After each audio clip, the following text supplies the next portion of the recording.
इचलकरंजी सुळकूड पाणी योजना कृती समितीच्या वतीनं आंदोलनाची पुढील दिशा ठरवण्यासाठी शुक्रवारी समाजवादी प्रबोधिनीमध्ये मेळावा आयोजित करण्यात आला होता।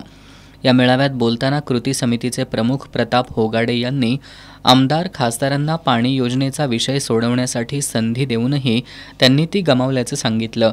आम्ही ज्यांना निवडून आणलं आता त्यांना पाडू असं सांगून त्यांनी जनतेच्या प्रश्नांची कोणतीच जाणीव नसल्याची टीका केली। मुख्यमंत्री 15 फेब्रुवारीनंतर कोल्हापूर जिल्ह्याच्या दौऱ्यावर येणार आहेत।